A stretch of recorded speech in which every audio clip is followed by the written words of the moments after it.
बिस्मिल्लाहिर्रहमानिर्रहीम। अस्सलाम वालेकुम स्टूडेंट्स, मैं हूं हसन, आपका फिजिक्स टीचर। आज का हमारा लेक्चर है vector addition by rectangular components.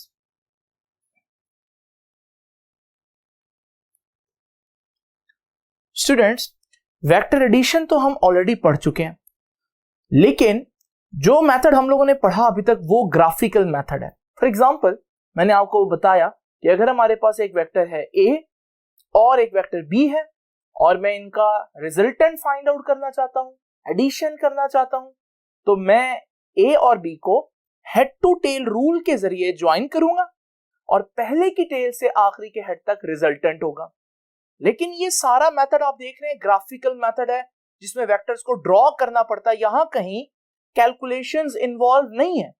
लेकिन जस्ट इमेजिन करें, अगर ये दो वेक्टर्स ए और बी इस तरह से दिए हों और फिर मुझे इन्हीं दो वेक्टर्स को ऐड करना हो, तो यहां तो मैं हेड टू टेल रूल की बजाय कैलकुलेशंस चाहूंगा। लेकिन यहां पर हमें इन दोनों वेक्टर्स ए और बी को किस तरह से ऐड करना है, यही आज का हमारा टॉपिक है। तो पहले हम पढ़ते हैं आज का टॉपिक, जो कि बहुत इंपॉर्टेंट लॉन्ग क्वेश्चन है, और फिर उसके बाद हम आकर इस इक्वेशन को दोबारा से देखते हैं कि इस मेथड के जरिए इसको किस तरह से सॉल्व करना है। तो देखिए जी, टॉपिक है आज का वेक्टर एडिशन। पहले भी पढ़ा वेक्टर एडिशन, लेकिन पहले हेड टू टेल रूल से पढ़ा। आज है vector addition by rectangular components. Last lecture में हम लोगों ने रेक्टेंगुलर कंपोनेंट्स को बहुत डिटेल में देखा। सबसे इंपॉर्टेंट चीज है इस लेक्चर में जो डायग्राम है, वो बड़े ही ध्यान से एग्जैक्ट बुक वाले सिंबल्स आप कोशिश करेंगे दें, ताकि किसी किस्म की कंफ्यूजन ना हो। तो देखिए जी, जस्ट इमेजिन करें कि हमारे पास एक्स एक्सिस और वाई एक्सिस यानी कि कार्टेशियन सिस्टम में आपके सामने ड्रॉ कर रहा हूं, और इमेजिन करें यहां पर हमारे पास दो वेक्टर्स हैं,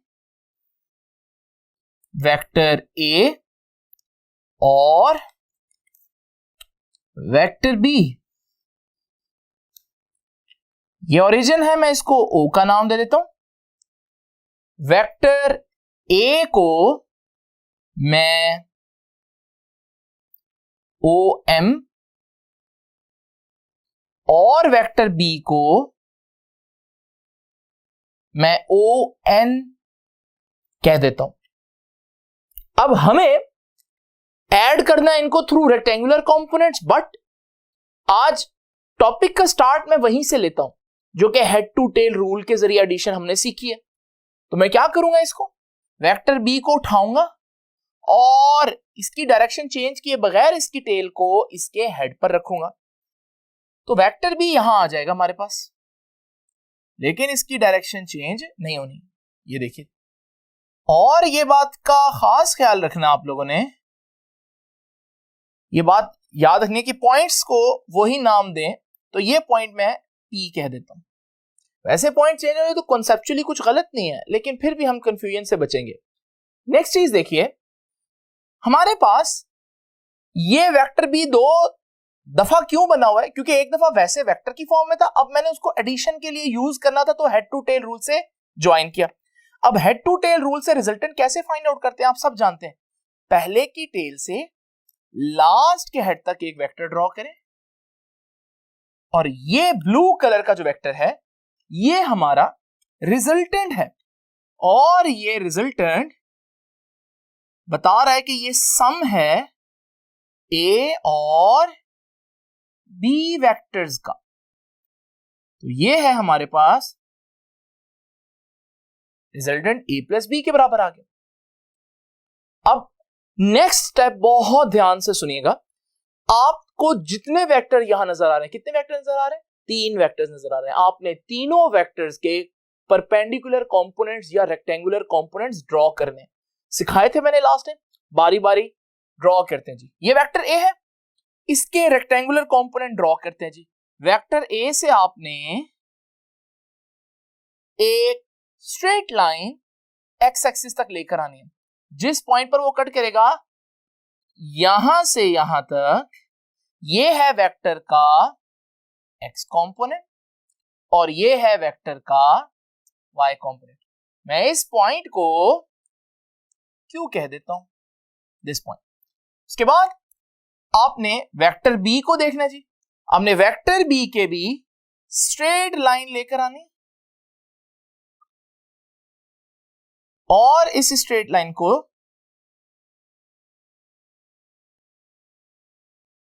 ये जो पोर्शन है ये वेक्टर बी का एक्स कंपोनेंट है और ये वेक्टर बी का सामने वाला पोर्शन जो है ये वेक्टर बी का वाई कंपोनेंट। लेकिन लॉजिकली मैं कह सकता हूं, अगर मैं एक लाइन एक्सटेंड करूं, इस पॉइंट को मैं और इस पॉइंट को मैं एस कह देता हूं बुक के अकॉर्डिंग। अब जरा देखिए, ए वाई के सामने ये भी उतनी ही लेंथ है, तो मैं भी कह सकता हूं कि मैग्नीट्यूड में ये भी ए वाई जितना है। अगर बी एक्स इतना है तो ये भी तो बी एक्स जितना ही है, तो मैं कह सकता हूं टेक्निकली कि ये भी ऑलमोस्ट बी एक्स जितना। तो दोनों वेक्टर्स के एक्स और वाई कंपोनेंट्स मैंने ड्रॉ कर दिया आपके सामने। लेकिन ये ब्लू वेक्टर जो हमारा रिजल्टेंट वेक्टर है, ये अगर मैं देखूं ये सारा इसका y कंपोनेंट होगा और इसके y कंपोनेंट को रिजल्टेंट का y है तो आर वाई कहेंगे। और ये वेक्टर जो ब्लू में है ये सारा इसका x कंपोनेंट होगा, तो ये सारा x कंपोनेंट है। मैं इसको आर x का नाम दूं। अब आप देख रहे हैं कि इस पूरी डायग्राम के अंदर कोई भी एक ऐसा वेक्टर नहीं बचा जिसका कंपोनेंट हम लोगों ने ड्रॉ नहीं किया। तो सबसे पहले ये इंपॉर्टेंट बात है, हेडिंग आप लोगों ने क्या करनी है, हेडिंग आप लोगों ने देनी एक्सप्लेनेशन की। और अगर आप लोगों को याद हो, मैंने आप लोगों को बताया था कि एक्सप्लेन क्या करना है, जो कुछ आप लोगों ने इस डायग्राम के अंदर की एग्जैक्ट आप वही वर्डिंग में एक्सप्लेन करेंगे। तो आपकी बुक लिखेगी consider two vectors A and B, और फिर वो कहेंगे कि उनको ऐड कर रहे हैं by head to tail rule and their resultant is O P, और फिर वो सारा कुछ एक्सप्लेन करेगा। तो वो आप लोगों ने एक्सप्लेनेशन की हेडिंग में लिख देना। तो ये आप लोग बुक से देखेंगे। हम चलते हैं आगे। नेक्स्ट हेडिंग क्या होगी इसकी नेक्स्ट हेडिंग होगी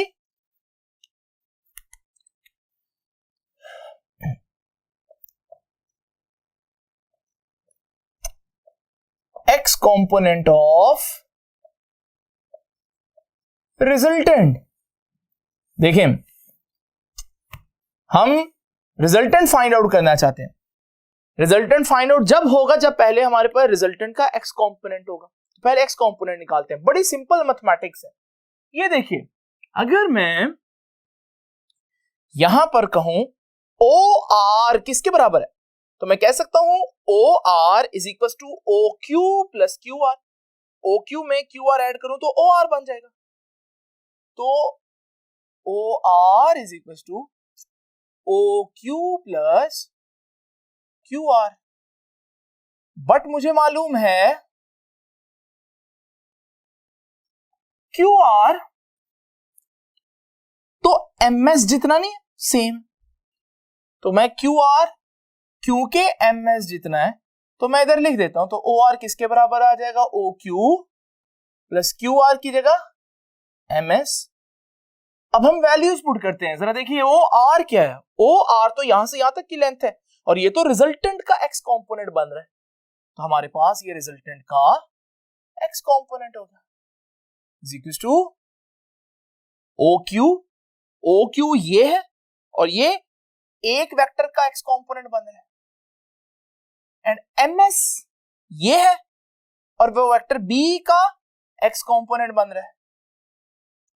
ये इक्वेशन देखिए बहुत जबरदस्त। और देखो रिजल्टेंट का एक्स कंपोनेंट निकालने का एक शॉर्टकट आ गया हमारे पास कि अगर आपने रिजल्टेंट का एक्स कंपोनेंट निकालना है आपके पास जो वेक्टर्स है आप उनके एक्स कंपोनेंट्स को ऐड कर दो, आपके पास रिजल्टेंट का एक्स कंपोनेंट आएगा। आपको पता है ना एक्स कंपोनेंट वो होता है जिसके साथ आई हैट लगा होता है, तो इसका मतलब हमने आई हैट वाली सारी टर्म्स को ऐड कर देना। तो ये देखिए एक्स कंपोनेंट ऑफ रिजल्टेंट, इसकी बात करो आर एक्स की, किसके बराबर है, is equal to sum of X components of all given vectors. देखिए अगर मैं रिजल्टेंट का एक्स फाइंड आउट करना चाहता हूं तो मेरे पास जितने भी वेक्टर्स हैं उनके एक्स कंपोनेंट्स ऐड कर दूं। इवन अगर कोई और वेक्टर सी भी है तो उसका भी एक्स, कोई डी है तो उसका भी एक्स कंपोनेंट, यानी कि सारी आई हैट के साथ जितनी भी वैल्यूज हैं क्योंकि वो एक्स कंपोनेंट्स होते हैं उनको ऐड कर दूं तो मेरे पास रिजल्टेंट का एक्स कंपोनेंट आ जाएगा। इसको भी हम एग्जांपल में देखेंगे भी। ये देखिए जी, अब हम फाइंड आउट करते हैं रिजल्टेंट का y कंपोनेंट। तो y component of resultant, y component of resultant के लिए जरा देखिए यहां से यहां तक की length PR PS plus SR के बराबर है। सिंपल, तो मैं कह सकता हूं कि PR is equals to PS plus SR, लेकिन मैं कह सकता हूं SR तो MQ जितना है क्योंकि जितनी ये लेंथ है उतनी यही है, तो SR तो MQ जितना है, तो मैं SR की जगह MQ पुट करूंगा तो ये बन जाएगा PR is equal to SR की जगह MQ प्लस PS। वक्त आ गया कि इनकी वैल्यूज ऐड करते हैं। लो जी, व्हाट इज PR? PR तो RY है। What is MQ? MQ ये चीज, ये तो A का Y कंपोनेंट है। और what is PS? PS B का Y कंपोनेंट। इसका मतलब क्या हुआ? देखें ऊपर जैसी बात आई है हमारे पास यहां पर भी, जिस तरह से अगर आपने रिजल्टेंट का एक्स कंपोनेंट निकालना है आप सारे एक्स कंपोनेंट्स को ऐड कर दो, आई हैट वाली वैल्यूज ऐड कर दो। और अगर आपने रिजल्टेंट का वाई कंपोनेंट निकालना है तो फिर आप क्या करें, सारे कंपोनेंट्स वेक्टर्स के वाई कंपोनेंट्स को ऐड कर दो, यानी कि जे हैट वाली टर्म्स ऐड करनी। तो यहां पर भी मैं वैसी ही लाइन लिखता हूं कि वाई कंपोनेंट ऑफ रिजल्टेंट यानी कि आर वाई की बात करो इज इक्वल टू, कैसे फाइंड आउट किया जा सकता है, sum of Y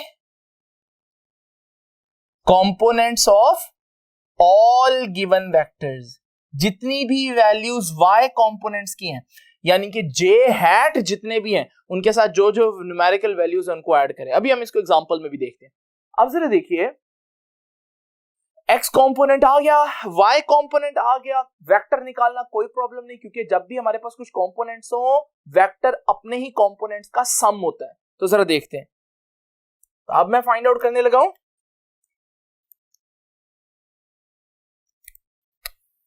resultant vector.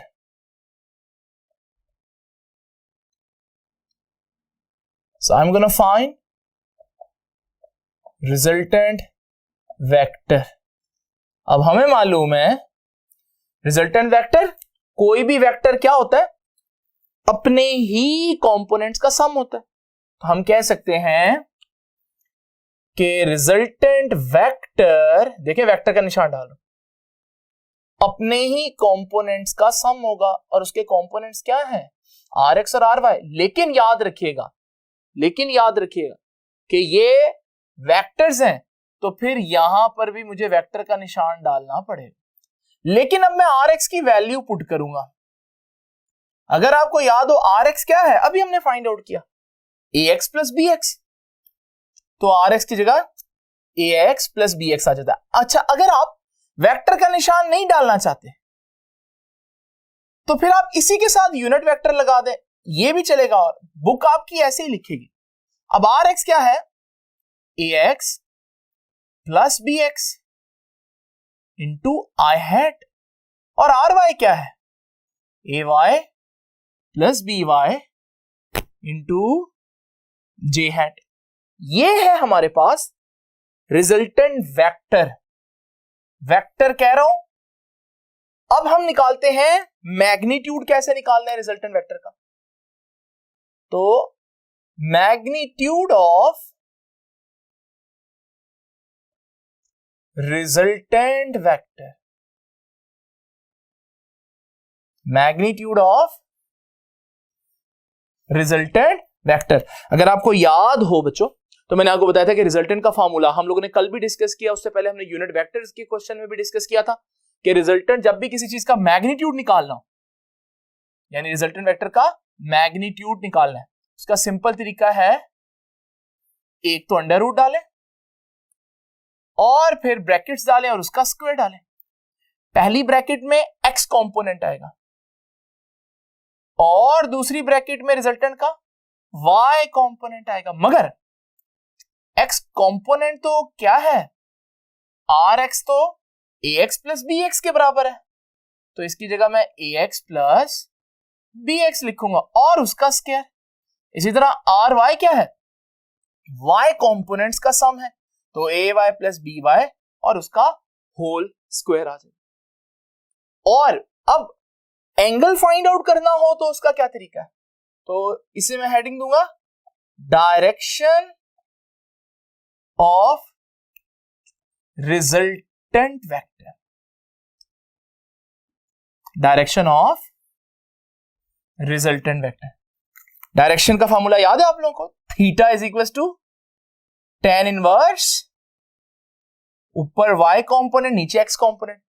Resultant का एंगल निकालने तो रिजल्टेंट का y कंपोनेंट ऊपर और रिजल्टेंट का x कंपोनेंट नीचे, मगर आज तो हम लोगों ने फाइंड आउट किया है कि theta is equal to tan inverse R Y की जगह A Y plus B Y और आर एक्स की जगह A X plus B X. तो ये है हमारे पास रिजल्टेंट का एंगल भी फाइंड आउट किया जा सकता है। तो वो सारी चीजें जो vector addition head to tail rule से पहले फाइंड आउट कर रहे थे, आज हम हेड टू टेल रूल की बजाय वही सारी चीजें फाइंड आउट कर रहे हैं vector addition by rectangular components के जरिए। थोड़ी देर में हम इसकी डिटेल्स भी देखेंगे, लेकिन यहां मैं एक और बात बता दूं कि हम लोगों ने स्टार्ट में सिर्फ 2 वेक्टर्स लिए। ये जरूरी नहीं है कि स्टार्ट में 2 ही वेक्टर्स हो, 3 हो सकते हैं, 4 हो सकते हैं, ये तो कई वेक्टर हो सकते हैं। अगर हमारे पास ज्यादा वेक्टर्स हो तो फिर फॉर सेवरल कोप्लेनर वेक्टर्स, आपको याद है फर्स्ट लेक्चर में मैंने आपको कोप्लेनर वेक्टर की डेफिनेशन बताई थी, एक ही प्लेन के ऊपर, जैसे व्हाइट बोर्ड के ऊपर अगर कोई वेक्टर्स आ जाए तो वो सारे के सारे कोप्लेनर होंगे क्योंकि व्हाइट बोर्ड के प्लेन के ऊपर आ रहे हैं। अगर बहुत से वेक्टर्स हैं तो भी मैग्नीट्यूड निकालना कोई प्रॉब्लम नहीं है, वही फॉर्मूला है, वही फॉर्मूला है। लेकिन अब जरा देखिए अंडर रूट, अब ए एक्स प्लस बी एक्स का स्क्वायर है, लेकिन अब आप लिखेंगे ए एक्स प्लस बी एक्स, अगर कोई तीसरा वेक्टर सी है तो उसका भी एक्स कंपोनेंट ऐड करेंगे। इसी तरह डी है तो उसका भी, तो हम यहां पर डॉट लगा देते हैं कि जितने भी एक्स कंपोनेंट्स हैं उन सबको ऐड करेंगे, यानी ये इसी फार्मूले की एक्सटेंशन है सिर्फ। इसी तरह आगे आना था y कंपोनेंट, पहले तो हमने 2 वेक्टर्स लिए थे तो ए वाई प्लस बी वाई, लेकिन अब तीसरा कंपोनेंट है तो सी वाई, और अगर चौथा वेक्टर है तो उसका भी कंपोनेंट लेंगे और इसका स्क्वायर लेंगे। ये वही फार्मूला है, लेकिन अब मैं बता रहा हूं अगर बहुत से वेक्टर्स हो हमारे पास, सेवरल कोप्लेनर वेक्टर्स हो, बहुत से कोप्लेनर वेक्टर्स हो, 2 से ज्यादा हो, तो फिर हमने क्या करना है। इसी तरह अगर आपने एंगल निकालना है तो एंगल निकालने का फार्मूला क्या है, theta is equal to tan inverse y component over x component. पहले y कंपोनेंट में कौन आ रहा था, 2 वेक्टर्स थे, उनके y कंपोनेंट का सम। अगर ज्यादा होंगे तो ए वाई प्लस बी वाई के साथ सी वाई भी आएगा। इसी तरह नीचे x कंपोनेंट्स में ए एक्स प्लस बी एक्स के साथ cx भी आएगा और dx भी आएगा अगर चौथा वेक्टर भी है। तो ये वो फार्मूले हैं, अगर हमारे पास बहुत से कोप्लेनर वेक्टर्स हो तो फिर हम इसको यूज करेंगे। तो ये था, आपने देखा कि हम लोग स्टार्टिंग से लेकर एंडिंग तक ये सारे स्टेप्स को एक सीक्वेंस में अगर याद कर लें तो हम बड़ी आराम से वेक्टर्स को सॉल्व कर सकते हैं। आइए देखते हैं कि vector addition by rectangular components में कितने स्टेप्स हम लोगों ने देखे। तो स्टूडेंट्स, अगर मैं समराइज करूं, खुलासा करूं आज के लेक्चर का, तो वो कुछ ऐसे है। मैं आपको बताता हूं कि vector addition by rectangular components में कितने स्टेप्स हैं। तो पहला स्टेप क्या था कि आप सारे वेक्टर्स जो हैं उनके x और y कंपोनेंट्स फाइंड आउट कर लें। तो पहला स्टेप यही हुआ कि find x and y components of all given vectors. दूसरे स्टेप में आप क्या करेंगे, find x component of resultant vector. Resultant vector का x कंपोनेंट फाइंड आउट करें। कैसे? By adding x component of all the vector. सारों के x कंपोनेंट्स ऐड कर दो, रिजल्टेंट का x आ जाएगा। इसी तरह सारों के y कंपोनेंट्स ऐड कर दो तो रिजल्टेंट का y भी आ जाएगा। तो फिर हम कहेंगे कि bye find y component of the resultant vector by adding y component of all the vectors। अब रिजल्टेंट का x भी आ गया दूसरे स्टेप में और रिजल्टेंट का y भी आ गया तीसरे स्टेप में। जब हमारे पास x कंपोनेंट हो, y कंपोनेंट हो, क्या मैग्नीट्यूड निकालना मुश्किल काम है? तो जरा देखिए, बस आप फार्मूला अप्लाई करें और फार्मूला है you can find the magnitude of the resultant vector by using the formula r is equals to under root x component का स्क्वायर प्लस y कंपोनेंट का स्क्वायर, जो भी वैल्यूज आई हैं। और if you want to find out the angle तो फिर आप करेंगे theta is equal to tan inverse y component over x component. तो ये हमारे पास वो स्टेप्स हैं जो अगर आप याद कर लें तो ना सिर्फ ये लॉन्ग क्वेश्चन लिखने में आपको बहुत आसानी होगी, बल्कि अगर आपको ये न्यूमेरिकल आता है तो भी आप इसको बहुत आसानी से सॉल्व कर लेंगे। लेकिन यहां पर बात नहीं खत्म हुई। एक चीज अभी भी कंफ्यूज कर रही है और वो है थीटा। मैंने आपको बताया था मैथमेटिक्स में किसी भी एंगल को थीटा कहते हैं, फिजिक्स में हर एक एंगल को थीटा नहीं कह सकते, बल्कि फिजिक्स में थीटा की बड़ी स्पेशल डेफिनेशन है। फिर से बात करते हैं। तो थीटा की डेफिनेशन मैंने आपको पहले लेक्चर में बताई थी, दोबारा रिपीट करता हूं। What is theta? Theta is not any angle which a vector makes, बल्कि theta is an angle which a vector makes with positive x-axis in anti-clockwise direction। ये बहुत जरूरी है, दो वर्ड्स, पॉजिटिव x-axis से बनना चाहिए और एंटी क्लॉकवाइज डायरेक्शन में, यानी कि क्लॉक के ऑपोजिट डायरेक्शन में बनना चाहिए। तो ये दो इंपॉर्टेंट बातें आप लोगों ने याद रखनी है। अब जरा देखते हैं हमारे पास, ये देखिए हमारे पास ये एक XY प्लेन है। अगर आप देखें इस XY प्लेन के 4 हिस्से हैं। पहली बात आपको मैंने बताई थी कि राइट साइड पर x की वैल्यूज पॉजिटिव होती हैं और लेफ्ट साइड पर x एक्सिस की वैल्यू नेगेटिव होती है। ओरिजिन से ऊपर y एक्सिस की वैल्यूज पॉजिटिव होती हैं और ओरिजिन से नीचे जो है वो y एक्सिस की वैल्यू नेगेटिव कंसीडर करते हैं। जरा इमेजिन करें, इन 4 हिस्सों को हम नाम दे देते हैं। ये जो XY प्लेन है, इस XY प्लेन में जो पहला हिस्सा है इसे हम बोलते हैं फर्स्ट क्वाड्रेंट, इसी तरह इसको बोलते हैं second quadrant, then we have a third quadrant and fourth quadrant. तो एक प्लेन में 4 क्वाड्रेंट होते हैं। अगर आप फर्स्ट क्वाड्रेंट में कोई वेक्टर देखिए, तो ये देखिए ये वेक्टर है हमारे पास। इस वेक्टर का x कंपोनेंट और y कंपोनेंट आपके सामने बना रहे हैं। जरा देखिए, x component positive x axis में और x कंपोनेंट जब पॉजिटिव x एक्सिस में वैल्यूज तो पॉजिटिव होती है, तो यानी x कंपोनेंट पॉजिटिव हुआ और y कंपोनेंट भी पॉजिटिव हुआ क्योंकि वो ओरिजिन से ऊपर है। यानी कि हम कह सकते हैं अगर कोई चीज फर्स्ट क्वाड्रेंट में हो, कोई वेक्टर फर्स्ट क्वाड्रेंट में हो, तो उसका x कंपोनेंट भी पॉजिटिव होगा और y कंपोनेंट भी पॉजिटिव होगा। उसके बाद देखिए सेकंड क्वाड्रेंट में एक वेक्टर है और इस वेक्टर का जो x कंपोनेंट है वो अब नेगेटिव हो गया क्योंकि x एक्सिस की लेफ्ट साइड आ रही है एज ए x कंपोनेंट और y एक्सिस तो अभी भी वो ओरिजिन से ऊपर ले रहा है। तो इसका मतलब सेकंड क्वाड्रेंट में जो वेक्टर है उसका y कंपोनेंट पॉजिटिव लेकिन x नेगेटिव होगा। इसी तरह थर्ड क्वाड्रेंट में x पॉजिटिव, x भी नेगेटिव होगा और y भी नेगेटिव होगा। और फोर्थ क्वाड्रेंट में हमारे पास एक्स कंपोनेंट पॉजिटिव होगा लेकिन वाई कंपोनेंट नेगेटिव होगा। तो क्या मैं किसी भी वेक्टर को देखकर अंदाजा लगा सकता हूं ये किस क्वाड्रेंट में होगा? ये देखिए मेरे पास एक वेक्टर है, ये वेक्टर है 4i - 3j। अब ये वेक्टर मेरे सामने ड्रॉ नहीं हुआ, लेकिन मुझे ड्रॉ होने से पहले ही पता है i की वैल्यू पॉजिटिव है, i हैट की वैल्यू x एक्सिस की वैल्यू होती है, तो x एक्सिस की वैल्यू पॉजिटिव है और y एक्सिस की वैल्यू नेगेटिव है। इसका मतलब ये तो फोर्थ क्वाड्रेंट में होगा, क्योंकि फोर्थ क्वाड्रेंट में x वैल्यू पॉजिटिव होती है और y की वैल्यू नेगेटिव होती है। इसका मतलब किसी भी वेक्टर के साइंस देखकर आप बड़ी आसानी से अंदाजा लगा सकते हैं कि ये वेक्टर जो है ये किस क्वाड्रेंट में होगा। लेकिन सवाल ये उठता है कि सर हमें क्या जरूरत है क्वाड्रेंट के चक्कर में पढ़ने की?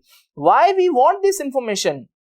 इससे क्या फायदा होगा कि क्वाड्रेंट किस क्वाड्रेंट में है अगर हमें ये पता चल भी जाए?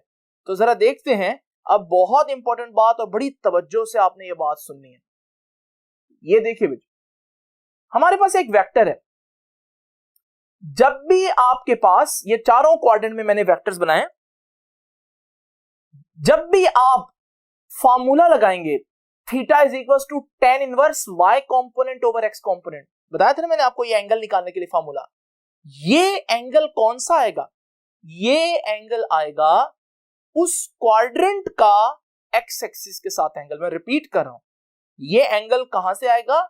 जिस क्वाड्रेंट में आपका वेक्टर है उस क्वाड्रेंट में x एक्सिस के साथ एंगल आएगा। जरा देखिए इधर, फर्स्ट में देखें आप, अगर एक वेक्टर पहले क्वाड्रेंट के अंदर मौजूद है, ये मैं इसका एंगल फाइंड आउट करता हूं। अब मुझे मालूम नहीं कि मेरा जो आंसर आ रहा है फॉर्मूला लगाकर वो थीटा है या नहीं, क्योंकि थीटा कहीं से नहीं बनेगा, थीटा खास जगह पर बनेगा। कहां से? पॉजिटिव एक्स एक्सिस से एंटी क्लॉकवाइज डायरेक्शन। इसलिए अब मैं theta is equal to tan inverse y component over x component के फॉर्मूले को थीटा की बजाय फाई कह देता हूं, और मुझे फाई से थीटा को निकालना पड़ेगा। बड़ी इंपॉर्टेंट बात और तवज्जो से सुनने वाली बात। तो जरूरी नहीं कि इस फॉर्मूले से जो मेरा आंसर है वो डायरेक्ट थीटा ही हो सकता है वो फाई हो, यानी वो कोई और एंगल हो, और फिर मुझे उसको कहां से कैलकुलेट करना होगा? पॉजिटिव एक्स एक्सिस से एंटी क्लॉकवाइज डायरेक्शन। तो ये देखिए, अब मेरे पास ये पहले क्वाड्रेंट में एक वेक्टर है। आपको पता है फाई कहां से आएगा? फॉर्मूला आपको जो एंगल देगा वो उस क्वाड्रेंट में एक्स एक्सिस से बन रहा होगा। ये देखिए जी, तो ये जो ब्लू में एरो शो किया ये फाई है, जबकि हमें क्या चाहिए? थीटा। थीटा कहां से होता है? पॉजिटिव एक्स एक्सिस से एंटी क्लॉकवाइज डायरेक्शन में वेक्टर तक। तो हमारे पास ये जो रेड में एंगल ड्रॉ किया है ये थीटा है। अगर आप देखें आपका वेक्टर जब फर्स्ट क्वाड्रेंट में होता है तो जितना थीटा बनता है उतना फाई बनता है, यानी कि फर्स्ट क्वाड्रेंट में अगर वेक्टर हो तो कोई प्रॉब्लम नहीं है, जो आपका आंसर आएगा वही आपका फाइनल आंसर होगा, क्योंकि वो फाई ही थीटा होगा। लेकिन क्या सेकंड क्वाड्रेंट में ऐसा होगा? आइए देखते हैं। अब ये जरा सेकंड क्वाड्रेंट में देखें। सेकंड क्वाड्रेंट में आपने फार्मूला लगाया tan इनवर्स वाला, और आपके पास जो आंसर आया, मैंने क्या बताया था, फार्मूला आंसर कहां से देगा? उस क्वाड्रेंट में एक्स एक्सिस से। तो उस क्वाड्रेंट में एक्स एक्सिस से ये आंसर बनता है, ये एंगल फाई आ गया। क्या ये थीटा है? नहीं, ये तो नेगेटिव एक्स एक्सिस से बन रहा है। इसका मतलब हमें चाहिए पॉजिटिव एक्स एक्सिस से एंटी क्लॉकवाइज डायरेक्शन में एंगल। तो ये देखिए, ये जो रेड में मैं ड्रॉ कर रहा हूं ये है बेसिकली थीटा। अब आपने देखा आपका फॉर्मूला कुछ और आंसर दे रहा है जबकि थीटा कुछ और है। आप पहले फाई निकाल लो, लेकिन आप उसको टोटल 180 में से माइनस करोगे तो आपके पास थीटा आ जाएगा, यानी कि वो एंगल आ जाएगा जो रेड में। थर्ड क्वाड्रेंट में भी जरा देखते हैं। थर्ड क्वाड्रेंट में आपको जो एंगल आएगा वो कहां से आएगा? थर्ड क्वाड्रेंट में आपको एंगल आएगा एक्स एक्सिस से, उस क्वाड्रेंट के अंदर एक्स एक्सिस से। तो ये एंगल आ गया, ये भी थीटा नहीं है, तो थीटा होगा वो पॉजिटिव एक्स एक्सिस से एंटी क्लॉकवाइज डायरेक्शन में वेक्टर तक। तो आपके पास जो थर्ड क्वाड्रेंट में उसमें थीटा कैसे निकालेंगे? जो भी आपका आंसर आएगा फाई, tan इनवर्स का फार्मूला लगाएगा, उसमें आप 180 ऐड करेंगे। इसी तरह लास्ट क्वाड्रेंट में अगर हम देखें, फोर्थ क्वाड्रेंट में, तो वहां जो भी वेक्टर आपके पास एंगल बनाएगा वो एक्स एक्सिस से एंगल आएगा। तो tan इनवर्स का फार्मूला लगाने पर आपके पास जो आंसर आएगा वो उस क्वाड्रेंट में एक्स एक्सिस से होगा, हमें चाहिए थीटा पॉजिटिव एक्स एक्सिस से एंटी क्लॉकवाइज, तो वो हमारे पास कितना बनेगा, उसके लिए हमें माइनस करना पड़ेगा 360 में से, तो theta is equal to 360 minus 5। तो यहां पर हमने देखा कि अगर हमें क्वाड्रेंट का पता हो तो फिर हम थीटा फाइंड आउट कर सकते हैं, अदरवाइज जो एंगल आप डायरेक्ट tan इनवर्स का फार्मूला लगाकर लेकर आएंगे वो आपका सही आंसर नहीं होगा, वो जरूरी नहीं कि थीटा ही हो। दूसरी एक इंपॉर्टेंट बात जो बच्चे बहुत ज्यादा गलती करते हैं यहां पर, वो फार्मूला लगाते हुए नेगेटिव वैल्यूज नेगेटिव पुट करते हैं तो पॉजिटिव वैल्यूज पॉजिटिव पुट करते हैं। आपने ऐसा नहीं करना। तो जैसे कि आपके पास ये एक वेक्टर है और वेक्टर है 3i माइनस 4j और आपने इसका एंगल फाइंड आउट करना है। आप पहले 5 फाइंड आउट करें, 5 is equal to tan inverse. अब y कॉम्पोनेंट हालांकि माइनस 4j लेकिन आप 4 ही पुट करेंगे और नीचे जो है x कॉम्पोनेंट वो 3 है, उसको आप एज इट इज 3 पुट करेंगे। बाद में हम फिर देखेंगे ये किस क्वाड्रेंट में है और इसमें क्या ऐड या क्या सेपरेट करना है। ये था आज का लेक्चर। नेक्स्ट लेक्चर में हम थोड़ा सा इस टेक्निक को यूज करते हुए कुछ एक दो न्यूमेरिकल सॉल्व करेंगे, एग्जांपल देखेंगे बुक की। तब तक के लिए अल्लाह हाफिज।